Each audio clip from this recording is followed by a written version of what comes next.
to guess, I don't know if you know this off the top of your head, do you know where Justin Herbert ranked last year in terms of rushing yards among quarterbacks? No. Number 2. Wow. Number 2 in the entire NFL. Now, obviously, there was Lamar was hurt a little bit, Jaden was hurt. So those are guys who are going to get above him. But I think when you think about like Caleb Williams, Drake May, you think of them as a lot more mobile.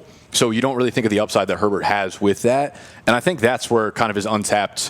When I started this, I said, you can't put the monkey back in the bottle. Herbert's rushing ability feels like something that is going to be used a lot more in the same way that like Trevor Lawrence last year became such a good fantasy quarterback, not because he was rushing for 60 yards a game, but because he was so heavily utilized inside the 10-yard line, inside the 5-yard line. I think that's where they're going to use him, and he's going to be great. And I wouldn't be surprised if he ended up with 5, 6, 7 rushing touchdowns this year on top of Mike McDaniel letting him rip it for 44, 45, 4,600 yards through the air. So I think he's like a dual threat quarterback that's really going to compete for MVP of the NFL this year. And I think if you're in the running for MVP, you're probably going to be a great fantasy quarterback.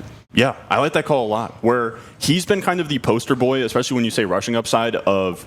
We can go into the nerdy stuff of Dynasty of rushing is just kind of if a quarterback wants to or not. Like right. He is somebody who he ran a 4.68. Like if you put him through the RAS score as a tight end, he would have been as athletic as guys like Terrence Ferguson out of Oregon. Like he is a monster athlete. It just comes down to if he will.